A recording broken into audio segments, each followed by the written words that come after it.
I lived in Miami for almost a year, and while I was there, in the apartment building that I was living in Pembroke Pines, there were some Mexican guys doing some repairs on the roof. They saw me pass by walking my dog, and they say, "Beautiful, morena." And I was like, "Oh, thank you." And they say, "Where are you from?" And I say, "Cuba." They say, "Cuba? We didn't know people in Cuba look like you." And I said, "Like me, like what? Black?" And he just stopped on his tracks and changed the subject. The majority of Latino people are very racist. I didn't know that I was living in a very racist country until I met my Jamaican husband, and he made me realize how racist people in Cuba were. And once your eyes are open to this, you cannot unsee it. There was a time in Jamaica when you could watch Spanish television. We had two TV stations, Univision and Telemundo. These TV stations, each of them had one black anchor. One had one female for the news, and the other one had a male, two black people. Both TV stations show a wide array of telenovelas, which is basically Spanish soap operas. And these telenovelas were made and produced in Latin America. Brazil, Colombia, Mexico are one of the biggest places where soap operas are made. Now you tell me now how a Colombian telenovela of 350 episodes don't have one black person in it. If you see a black actor on a telenovela, is actually playing a slave or a character that they are trying to bring back to life, like Celia Cruz. So these have just added to that white supremacy and had made people from other places believe that black people doesn't exist in Latin America any at all. So if as a Jamaican, you travel to Miami and you suffer what he did, don't be surprised. I'm sorry this happens to you, but it's a sad truth. Hopefully this will change soon in the future. Thanks for watching. Mucha love. Tina. I'm black. Obviously. But this is what we've learned from being together for almost 18 years. I've learned from his black family that you just have to have thick skin. Like if you don't have thick skin and yeah, you're going to get made fun of. Like no matter what, no matter you're just going to get made fun of. So grow that thick skin if you don't have it already. With her family, you got to have a thick belly. You know what I'm saying? You got to be able to eat. Bro, if you try to get one plate and be done, like that's not going to happen. I don't care if it's the Tia, if it's the suegra, it don't matter who it is, bro. Like, you gotta be able to eat because they don't keep feeding you until you and bust. Not only that, they're also gonna give you like a plate to go. And yes, it's rude. You have to take food.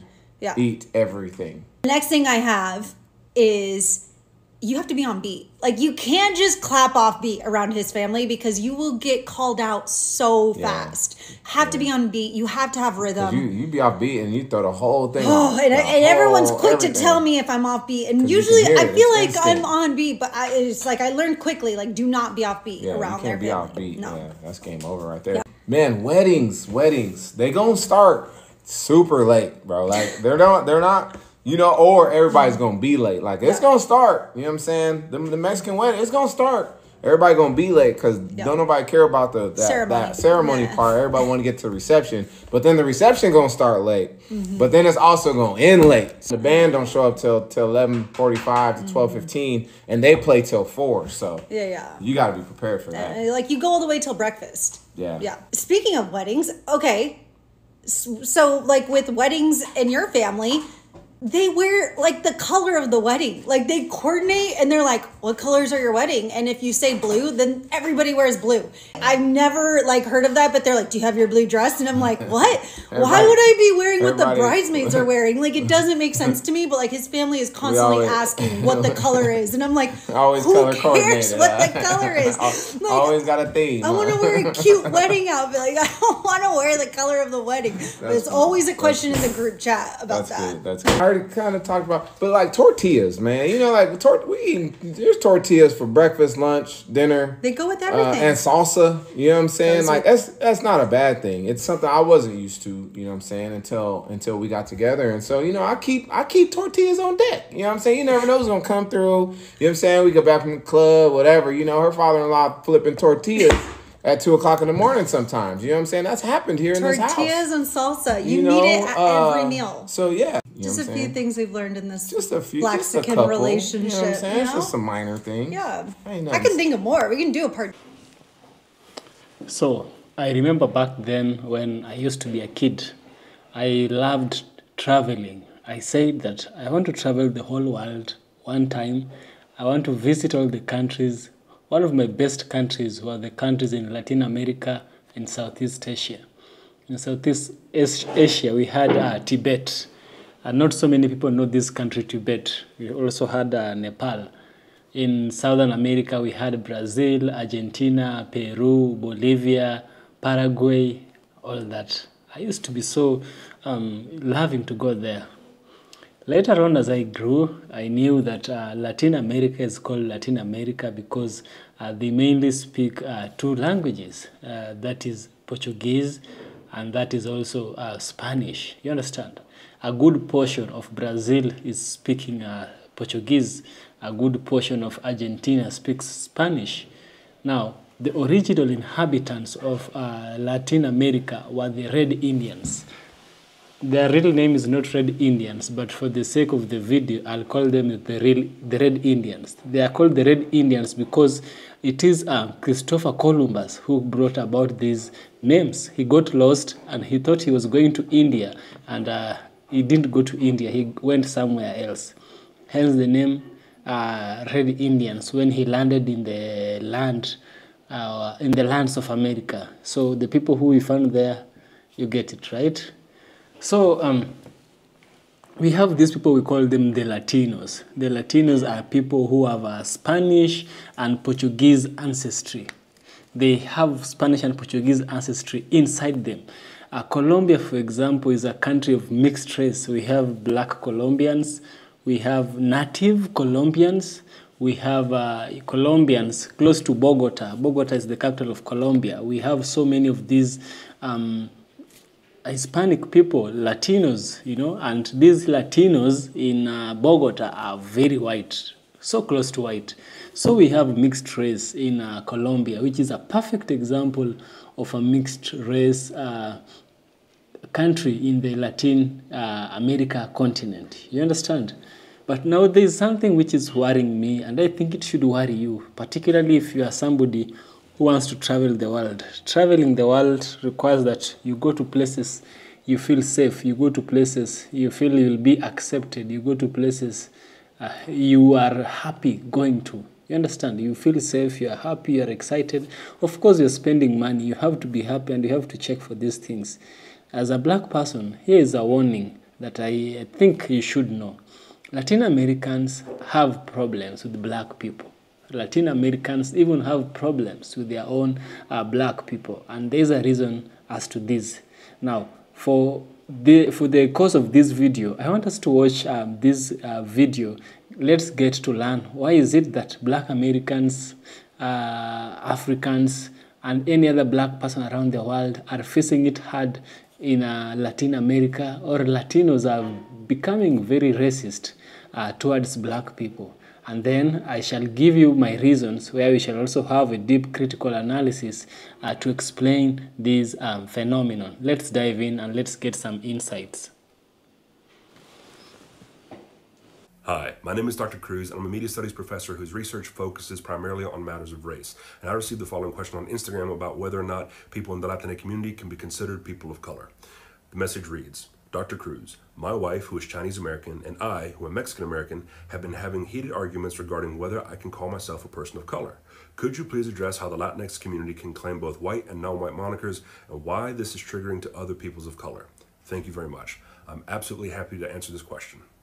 But first, a couple of things to keep in mind. Number one, Latinidad is a complicated subject matter, and I am talking from a perspective of someone who is Latino and also has read scholarship on this issue. That being said, reasonable minds may disagree with what I'm about to say. And number two, I'm not in the business of settling marital disputes, so just understand I'm operating as an educator and not picking a side, all right? So the first thing to consider is, what is the function of a phrase like Latin American and all of its variations like Latino and Latine and all the others, right? The first function of these terms is a matter of pragmatics and geography. They refer to those who have origins within Latin America, that is to say from Mexico down to Chile, as well as the islands associated with the American landmass. These terms also serve an ideological function, as the phrase Latin American has its roots in the second invasion of Mexico by France in the 1860s. At that time, Napoleon III created propaganda that argued that the Mexicans were the Latins of America, just as the French were the Latins of Europe, so don't resist. And now, about a century and a half later, these terms are used to refer to the populations of about 2/3 of the American landmass, and it creates this sort of homogenous, monocultural perception of Latin America. And as a side note, this actually kind of gets to why I don't particularly care for these terms. It's not just the Eurocentrism, it's also the perception of a monolithic culture. However, I also recognize that these terms can be used to identify those that have had particular colonial experiences with particular countries, and I think there's value in that. But what does this have to do with Latinos identifying as people of color or white, especially in the eyes of other POC? Well, because these terms are used so broadly to encompass so many different peoples, they include white and non-white folks. These terms aren't meant to be racial identifiers. They are, I would argue, barely functional as ethnic group identifiers. You have people of European descent who've been in Latin America for generations. They're Latine. You have people that are Afro-Latine who have roots in the transatlantic slave trade. You have indigenous Latine who have been detribalized, not to be confused with the indigenous peoples of Latin America who have resisted a Latinidad identity and have preserved their own sense of indigeneity. What further complicates this is that you have people who grow up in Latin American countries that are part of the dominant racial caste who may consider themselves some form of white, who then find out that they're not white by the standards of another country, like if they come to the United States and they're regarded as non-white. So for example, I know a professor who's from Colombia and is a part of the dominant racial caste there, and she likes to say that she thanks the devil for bringing her to the United States so that she could understand the racism that happens in her own country. So what this means is that being Latin American in and of itself doesn't make you white or non-white. In fact, if you understand whiteness as affiliation with a dominant racial caste, depending on where you are, you could be either. We also have to allow for the fact that people are perceived differently. Where I'm from, there are no white people who look like me. And so part of my self-concept is that of a person of color because that's the experience that I've had. And yet you looking at the screen may see me and think, that's just another white guy with a tan. And further complicating that is that if I embrace my Latinidad by doing things like wearing cowboy boots to work, then my non-white status may become a little more clear. So I guess I'll conclude by saying this. Latinidad is a complicated thing that changes and means different things depending on your context. And you should always be mindful of your proximity to whiteness, whether that's in your own self-concept or in the eyes of other people. How black are the Dominicans really? The answer may surprise you.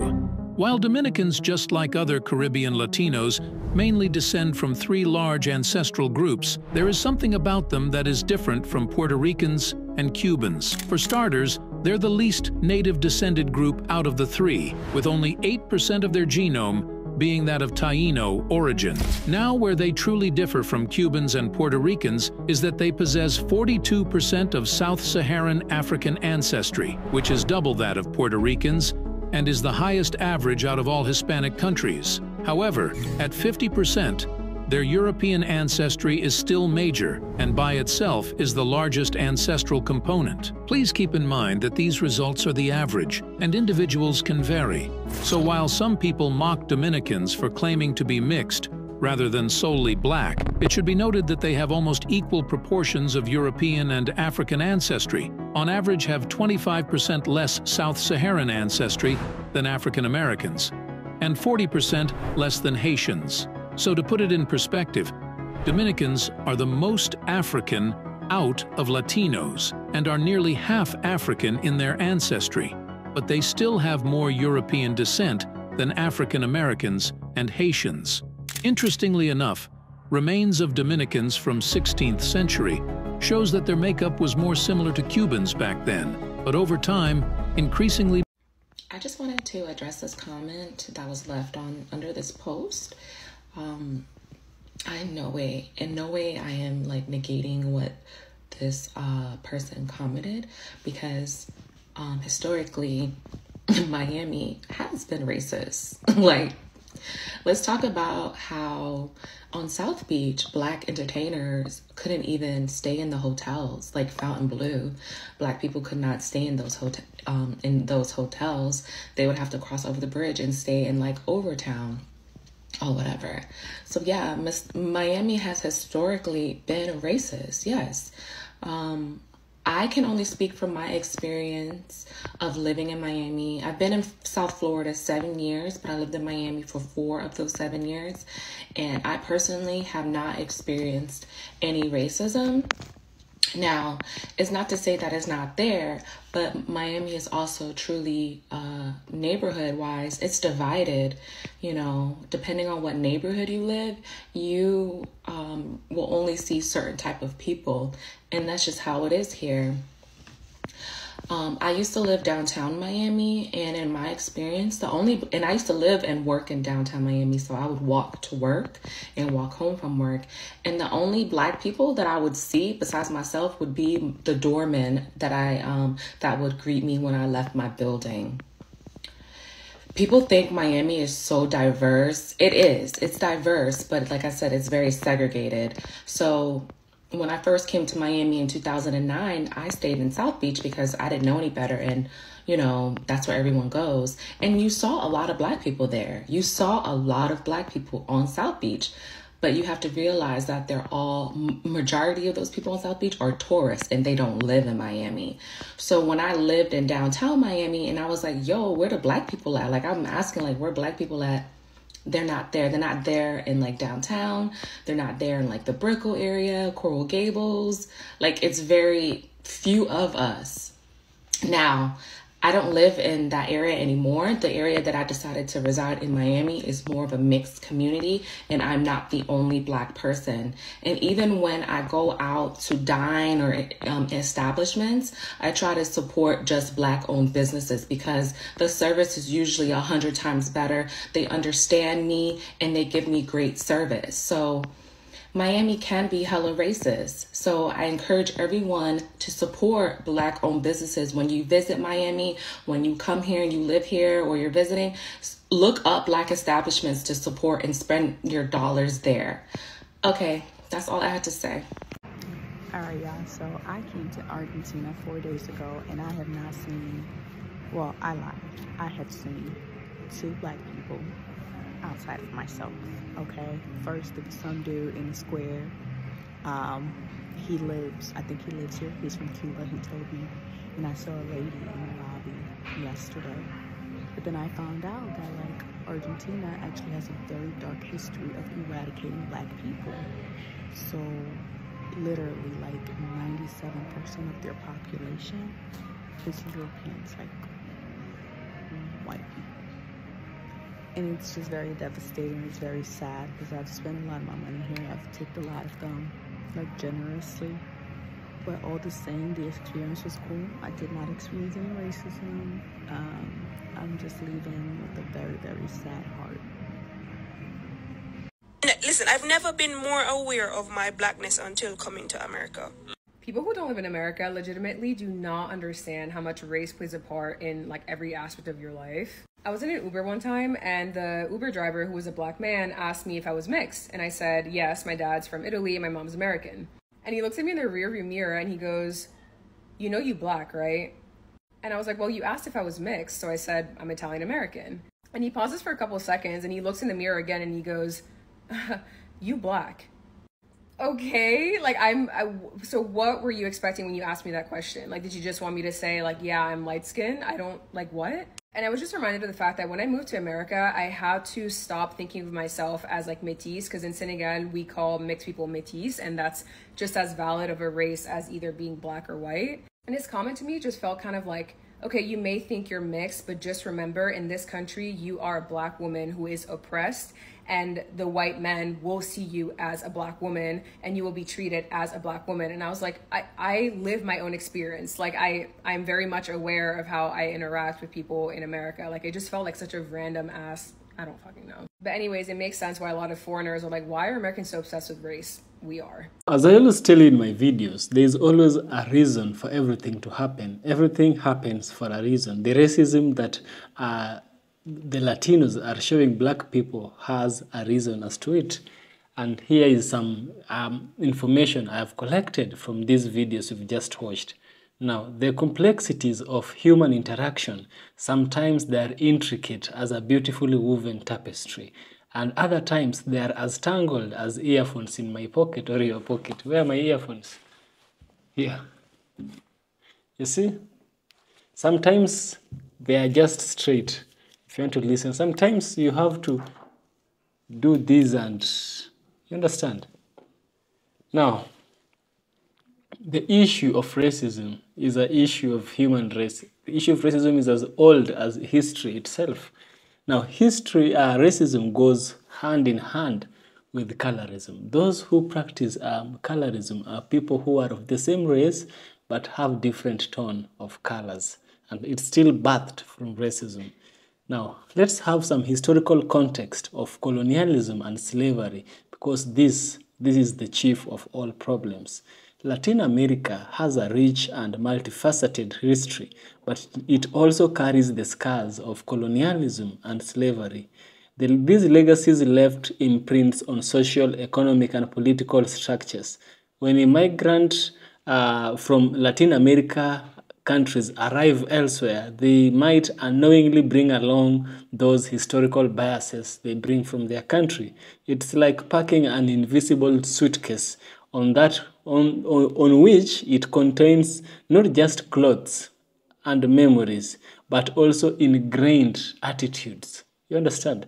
They've been brought up for a very long time, told the closer you are to the white skin, the better you are. You know, it might seem like I'm always singing this song until you experience it. You'll know what I'm saying is very serious. Some of us who are Africans in the continent really don't understand what racism is. I myself don't fully understand, but I know when I see one, I know. The second point that explains why these people are racist as they seem is colorism and Eurocentric beauty standards. Within Latin American societies, there are often a preference for lighter skin tones.